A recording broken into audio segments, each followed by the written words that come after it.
अच्छा, तो video start हो गई है लगता है। तो आज की इस वीडियो में हम बात करने जा रहे हैं, 1 मिनट में अपना ईयरफोन ठीक कर लेता हूँ। आज की इस वीडियो में हम बात करने जा रहे हैं कि कोरोना वायरस क्या चीज़ है। कोरोना वायरस का नाम तो आपने सुना ही होगा। मैं सोचा कि मैं भी इसके ऊपर बात कर लेता हूँ, अगर सब लोग बात करें। लेकिन ये वीडियो नॉर्मल लोगों से डिफरेंट है। मैंने कोशिश किया है कि मैं कुछ ऐसा डिफरेंट आपके सामने लेकर आऊँ जो कि पहले बहुत कम आपको देखने को मिला है। ये शायद हो सकता है कि आपके सामने आई ना हो। तो ये वीडियो नॉर्मल ऐसी कोरोना वायरस वाली वीडियो नहीं है, ये थोड़ी सी डिफरेंट वीडियो है। तो आप देखते हैं आगे, मैं इस वीडियो में आपको आगे पता चल जाएगा कि मैं क्या बताने वाला हूँ कोरोना वायरस के बारे में। जो मेडिकल के हिसाब से डीप में वायरस के ऊपर रिसर्च करी गई है, मैं आपको उसका बताऊंगा। मैं आपको ऐसे ही नहीं बताऊंगा कि कोरोना वायरस में ये एहतियात कर लें, वो सब तो आपको पता है। मैं आपको बताऊंगा कोरोना वायरस के अंदर डीप में जाके कि कोरोना वायरस कैसा है, कैसे काम करता है, यानी कि ये बताऊंगा, क्योंकि ये आपको नॉलेज होनी चाहिए। और पहली बात तो मैं आपको ये बताना चाहता हूँ कि मैं कोई डॉक्टर तो हूँ नहीं, तो मैंने भी सारा कुछ इंटरनेट से ही रिसर्च करने के बाद, जमा करने के बाद उसका निचोड़ आपके सामने रखा है। तो कोरोना वायरस के बारे में ये बात है कि कोरोना वायरस, इसको कोरोना वायरस क्यों कहते हैं। कोरोना वायरस इसको इसलिए कहते हैं क्योंकि ये इस तरह का वायरस है कि इसके ऊपर एक क्राउन जैसा ताज होता है ना, जैसे के ऊपर जो ताज होता है, बादशाहों का जो ताज होता है, उसे क्राउन कहते हैं इंग्लिश में। तो कोरोना वायरस के ऊपर क्राउन बना हुआ होता है। किधर बना हुआ होता है ये मैं आपको कॉपी में बना के दिखा दूंगा, वीडियो में आपको आगे सब कुछ दिखाया जाएगा।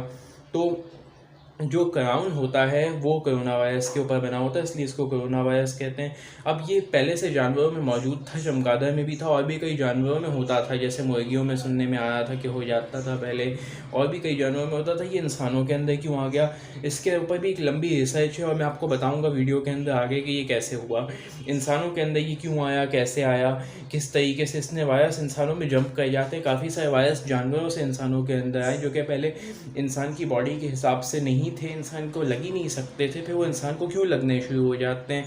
तो इसके ऊपर भी मैं वीडियो में आपको बताऊंगा, आगे बताऊंगा। मैं आपको कॉपी के ऊपर बना के मैं सब समझाऊंगा। मेरी ड्राइंग इतनी अच्छी नहीं है, इसलिए आप ये नहीं सोचिएगा कि मेरी ड्राइंग तो ख़राब है, लेकिन मैं आपको बना के दिखाऊँगा। तो चलें कॉपी पे चलते हैं, फिर देखते हैं। जी भाई, तो ये है हमारे कोरोना जानी। तो वैसे तो हम लोग जो है हर चीज़ का मजाक बना देते हैं, कोरोना वायरस को मजाक में नहीं लिया जाए, कोरोना वायरस को सीरियस लिया जाए। तो मैं अब आपको बताने जा रहा हूँ कि कोरोना वायरस के बारे में पूरी डिटेल। तो ये देखें, ये कोरोना वायरस को हम कोरोना वायरस क्यों कहते हैं। मैं जो आपको बताया था ना कि इसको कोरोना वायरस इसलिए कहते हैं क्योंकि एक क्राउन इसमें बना हुआ होता है, यानी कि तो ये जो इसका क्राउन वाला हिस्सा है, ये इसका क्राउन है, ये इसका क्राउन है, ये इसका क्राउन है, इधर भी क्राउन है, यानी कि ये वैसे पूरा बना हुआ होता है, यहाँ से भी निकले हुए होते हैं इसके अंदर से, ये जो इसके क्राउन वाली शेप है। लेकिन मैंने अभी इसी तरह का बना लिया, मेरी ड्राइंग के ऊपर ना जाए, मेरी ड्राइंग ऐसी बेकार सी है बस। तो ये इसका क्राउन ही देखें, ये जो इसके धंधे निकले हुए हैं।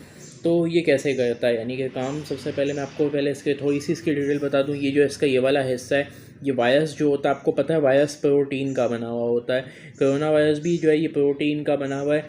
ये जो हिस्सा यहाँ पे इसका ऑयल बेस होता है, ये ऑयल होता है, यानी कि अगर आप इसको साबुन से धोएंगे तो ये हिस्सा होता ही जाता है, इस तरह ये वायरस टूट जाता है और ये मर जाता है। इसके अंदर इसका डीएनए भी होता है इस वायरस के अंदर, जो कि जब इंसान की बॉडी में घुसता है और इंसान के सेल के अंदर जाता है तो ये अपना डीएनए हमारे सेल में डाल देता है, वहाँ से ही कई सारे अपने जैसे और वायरसेस पैदा करता है, और इस तरह इनकी आबादी बढ़ती है। फिर वो इंसान छींकता है तो थोड़े से निकल के दूसरे के ऊपर गिर जाते हैं, कुछ उसके अंदर चले जाते हैं, फिर वहाँ से उस इंसान के सांस के ज़रिए उसके अंदर जाते हैं, तो उसके फेफड़ों के साथ भी वो यही करते हैं। ये जो इसका क्राउन है, ये अभी आजकल जो कोरोना वायरस आ रहा है, ये इस टाइप का आ रहा है कि ये जो क्राउन के धंधे हैं और इंसान के अंदर फेफड़े के जो गले या गले की जो स्किन के होते हैं ना, हमारी स्किन भी यहाँ से ऊपर से इस तरह की बनी होती है, तो जब ये इसके ऊपर आकर सही तरीके से फिट हो जाते हैं तब वायरस हमारी स्किन के अंदर घुसता है। तो अब आजकल जो वायरस है, इसकी बनावट ऐसी की आसानी की, आप बिल्कुल आराम से हमारी स्किन के अंदर फिट हो सकते हैं। ऐसे ही आके लगेगा, आराम से फिट हो जाएगा।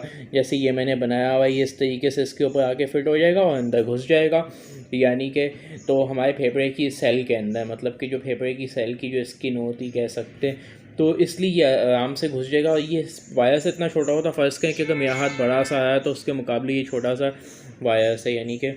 तो अब बात करते हैं कि थोड़ा सा फ़ोन का ऐसे कर लूँ, पता नहीं वीडियो कैसी बन रही होगी, खैर आपको समझ तो आ ही गया होगा। तो अब बात करते हैं कि ये हुआ कैसे, इसके धंधे इस जैसे किस तरह हो गए कि इंसानों के अंदर घुसने लगा। नहीं तो पहले तो ये जानवरों के अंदर घुसता था, इंसानों के अंदर तो घुसता ही नहीं था, इंसानों का तो ये वायरस ही नहीं था।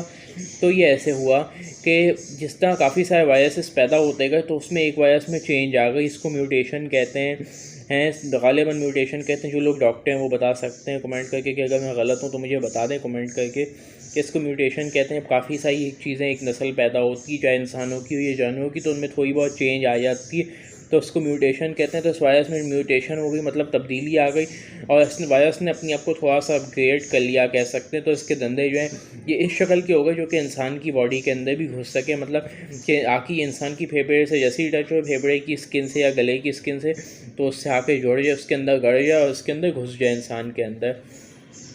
तो ये म्यूटेशन इसके अंदर कैसे आई, क्योंकि काफ़ी सारे वायरसेस पैदा होते हैं, यानी कि जैसे कि चमगादड़ के अंदर काफ़ी सारे पैदा होते हैं, उनकी नस्लें गुजर गई होंगी, फिर एक ना एक ऐसा पैदा हो गया जिसके अंदर तब्दीली आ गई थी, फिर इंसान ने इत्तेफाक से उसको खा लिया तो इंसान के अंदर वो चला गया। जब इंसान के अंदर गया तो एक इंसान को इन्फेक्ट किया, फिर उसने छींका, दूसरे को लगा, इस तरह काफ़ी सारे लोगों को लगता चला गया और यहाँ तक के वायरस की बीमारी पूरी दुनिया में फैल गई, कोरोना वायरस पूरी दुनिया में फैल गया।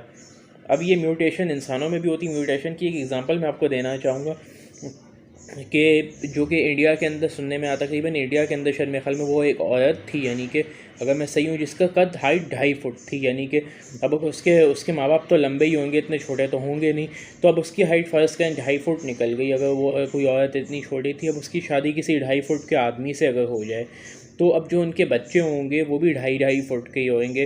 तो इस तरह क्योंकि उसके जिस्म में तब्दीली है तो आगे वो बच्चों पे भी असर जाएगा। अगर आदमी का या औरत का किसी का कद छोटा है तो बच्चों का भी कद छोटा हो सकता है, लेकिन अगर किसी का कद लंबा है तो बच्चों का कद भी लंबा हो सकता है, ऐसी बात नहीं है।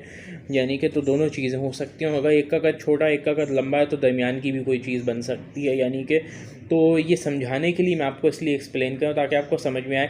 वायरस जो होते हैं, वायरस तो सिंगल सेलुलर ऑर्गेनिज्म होते हैं, यानी कि इंसानों में तो 2 होते हैं ना, मतलब जैसे आदमी औरत, लेकिन वायरस तो सिंगल सेलुलर ऑर्गेनिज्म होते हैं। वायरस ये करता है कि इंसान के सेल के अंदर घुसता है और काफ़ी सारे बनाना शुरू कर देता है। बनते बनते बनते बनते उसकी डीएनए में थोड़ी सी चेंज आ जाती है। वायरस का भी डीएनए होता है ना, तो इंसान पहले ही जानवरों के अंदर घुस के इसने इस तरह पैदा किया, फिर बाद में हम ये जानवरों से इंसानों के अंदर ऐसे आ गए। जब एक वायरस में चेंज आ गई थोड़ी सी, तो थोड़ा सा चेंज किस करके वायरस पैदा हुआ और इत्तेफाक से उसी टाइम कोई इंसान चमगादड़ खा रहा था। चमगादड़ से आया, सुनने में आया है कि चमगादड़ से कोई इंसान चमगादड़ उस टाइम खा रहा था तो उसके गले में या अंदर कहीं चला गया चमगादड़, वो वायरस ज़िंदा होगा और कहीं चला गया होगा। फिर जब उसने वो खा ली चमगादड़ तो वहाँ से उसको वायरस लग गया, फिर वो इंसान बीमार हुआ, उसने और लोगों को लगाया और फैलते फैलते फैलते ये पूरी दुनिया में फैल गया। तो अब इसका हल क्या है? इसका हल कुछ मुख्तलिफ हल मैं आपको बता देता हूँ। एक तो जो आपने सबसे ज़्यादा सुना है वो प्लाज्मा वाला है, कि जो इसकी वैक्सीन बनाया है वो प्लाज्मा वाली है। एक इसकी वैक्सीन का ये हल है कि प्लाज्मा होता है कि एक इंसान जिसको वायरस होकर ठीक हो जाता है उसके जिस्म में एंटीबॉडीज़ बन जाते हैं, उसका इम्यून सिस्टम इस शक्ल के वायरस को पहचानता है कि ये कौन सा वायरस है। तो वो उस इंसान के जिस्म से प्लाज्मा लेके उस इंसान को लगाइए, जो इंसान सही है या जो इंसान नया नया बीमार हुआ है तो उसे लगाया जाएगा, तो बहुत हद तक चांस होएगा कि वो इंसान ठीक हो जाएगा। दूसरी चीज़ ये हो सकती है कि एक वैक्सीन बनाई जाती है। वैक्सीन इस तरीके से ही बनाई जाती है कि इस शक्ल का फेक वायरस बनाया जाता है, या फेक वायरस कह लें या कह लें ऐसा वायरस बनाया जाता है जो मल्टीप्लाई नहीं होता, वो उतने ही रहते हैं। ऐसा फ़र्ज़ करें कि 4 कोरोना वायरस हमने इस शक्ल के तजर्बा करके कोई केमिकल से कोई ख़ास तरीके से उनका किया और वो पैदा हो गई, यानी कि अल्लाह ही पैदा करता है, तो इंसान तो नहीं कर सकता, इंसान तो कुछ नहीं कर सकता। तो फ़र्ज़ करें कि हमने रिसर्च कर सकते हैं, इंसान का काम है सिर्फ रिसर्च करना, तो रिसर्च करी और कुछ वायरस इसको मिला के या जो भी किया तो वो पैदा हो गया एक नई तरह का वायरस, यानी कि जो कि इस शक्ल को, लेकिन वो बढ़ता नहीं है, उसको इस तरीके से बनाया जाता है। ये डॉक्टर बेटर जानते हैं कि कैसे ये कैसे पैदा होते हैं ये वाले वायरस जो कि इंसान के जिस्म में डाले जाएँ लेकिन वो मल्टीप्लाई ना हो। तो जब इंसान के जिस्म में गए और इंसान के सेल जो है, इंसान का सेल गुजरते हुए इंसान के सेल की उससे मुलाकात हो, तो वो देख के इम्यून सिस्टम देख के उसको पहचान जाए और उसको खा जाए। जब वो उसको पहचान लिया और उसको खा लिया तो इंसान को जैसे वैक्सीनेशन करवाते हैं तो उसके बाद थोड़ा सा हम बीमार होते हैं जैसे, तो वैक्सीनेशन करवाने के बाद हमें बुखार हो जाता है, यानी कि जो छोटे बच्चे होते हैं उनको बुखार हो जाता है, तो वो इस वजह से होता है क्योंकि उनके जिस्म में जरासीम गया होता है। तो फिर ये होता है कि जब वायरस इंसान के जिस्म में चला जाता है तो इंसान का सेल उसको खा के, इंसान का सेल जो होता है उसको खा लेता है, जो भी मेडिकल की लैंग्वेज में कहें, मुझे नहीं पता क्या लफ्ज़ कहते हैं, मैं डॉक्टर नहीं हूँ। मैं फिर बता रहा हूँ आपको कि मैं डॉक्टर नहीं हूँ। इस वीडियो को सिर्फ इन्फॉर्मेशन पर्पज़ के लिए समझ लें, लेकिन ये ना कहें कि मैं कोई प्रोफेशनल डॉक्टर हूँ। मैं खुद क्या हूँ, मैं कोई प्रोफेशनल डॉक्टर नहीं। अपने डॉक्टर से आप मालूमात करें अगर आपको ज़रूरत है। मैं तो बस इसके ऊपर डिस्कशन कर रहा हूँ, यानी कि जो मेरी राय मैंने रिसर्च करी मैं बता रहा हूँ। अब आपको इन्फॉर्मेशन मिलती है तो अच्छी बात है, नहीं तो आप डॉक्टर से मशवरा कर सकते हैं। तो फिर वो सेल खा लेता है, वो पहचान जाता है। फिर जब कभी असली कोरोना वायरस का हमला होएगा तो वायरस फ़ौरन पहचाना हुआ होएगा, फ़ौरन उसको खा के ख़त्म कर देगा और किसी को भी नहीं छोड़ेगा, बचने नहीं देगा। नहीं तो जब हमारा नया वायरस कोई बॉडी में जाता है ना तो हमारा जिस्म उसको पहचानते हैं। तो अगर असली वाला कोरोना वायरस चला जाएगा और बढ़ने लगेगा तो जब तक जिस्म उसको पहचानेगा तब तक बहुत देर हो चुकी होती है। अगर जल्दी पहचान लिया तब तो इंसान सर्वाइव करने के चांसेस होते हैं, लेकिन अगर देर से पहचाना तो सर्वाइव करने के चांसेस फिर नहीं रहते, यानी कि मतलब कि इंसान के ज़िंदा बचने के चांसेस फिर कम हो जाते हैं। तो हम इसके लिए ज़रूरी कि हमारा इम्यून सिस्टम वायरस को जल्दी पहचाने। तो उम्मीद करता हूँ कि आपको वीडियो पसंद आई होगी। अगर वीडियो अच्छी लगी हो तो इसको लाइक कर दें, अगर वीडियो बुरी लगी है तो डिसलाइक करें, और अगर कोई बात मैंने गलत इसमें कही है तो आप कमेंट करके बता सकते हैं कि असल कोई डॉक्टर देखें जो कि सचमुच में प्रोफेशनल डॉक्टर हैं, वही बता सकते हैं कि मैंने कोई बात गलत कही है या सही कही है, यानी कि जो मैं कोरोना वायरस के बारे में बोल रहा हूँ यानी कि वो सही बोल रहा हूँ या नहीं बोल रहा। तो वो मुझे गाइड करें कमेंट करके। अगर कोई बात मेरे इसमें गलती होएगी तो मैं और इसके ऊपर वीडियो बना के बताऊंगा कि ये चीज़ मैंने गलत बताई थी, ये मेरी रिसर्च गलत थी। मैंने अपनी तरफ से पूरी रिसर्च करने के बाद इंटरनेट से रिसर्च करने के बाद मैं आपको बता रहा हूँ। तो ये आपको वीडियो बना के दी आपके सामने। तो मैंने इंटरनेट से रिसर्च की, लाजमी होता है इंटरनेट के ऊपर रहता है कि चीज़ें होती हैं, गलत इन्फॉर्मेशन भी होती है, सही भी होती है, क्योंकि जब तक कोई चीज़ इंटरनेट के ऊपर ट्रेंडिंग में भी नहीं जाती तब तक उसके अंदर थोड़ा सा वो खेला ना जाए, यानी कि उसमें कई जगहों पे ऐसी चीज़ भी होती है, बाज़ों का चली भी आती। कोरोना वायरस से तो रिलेटेड तो हर चीज़ ही ट्रेंडिंग में जाएगी, लेकिन अब एक जगह पे मैंने सुना था कि कोरोना वायरस सीधा इंसान के दिमाग पे अफेक्ट कर रहा है। अब ये बात का मुझे नहीं पता, ये सही भी हो सकती है, गलत भी हो सकती है, ज़्यादा चांस है कि गलत होएगी। तो खैर अब जो है अब इसके बारे में डॉक्टर ही बेटर जानते हैं और तो कि क्या मामला होएगा। तो यानी कि ये चीज़ें मैंने आपको कुछ बता दी। एक तरीका ये भी हो सकता है कि लोग अपने आप को क्वारंटाइन करें, यानी कि जो कि अभी कर रहे हैं प्रेजेंट में, तो अपने आप को क्वारंटाइन कर रहे हैं तो जितने लोगों को है वो लोग ठीक हो जाएंगे और इस तरह दुनिया से ख़त्म हो जाएगा। दूसरा तरीका ये हो सकता है कि यानी कि दुनिया में ज़्यादातर लोगों को हो जाए और फिर जब वो ठीक होंगे तो ज़्यादातर लोग ठीक हो चुके होंगे, फिर बीमारी वैसे ही ख़त्म हो जाएगी, सबको हो गया, सब ठीक हो गए, बीमारी ख़त्म।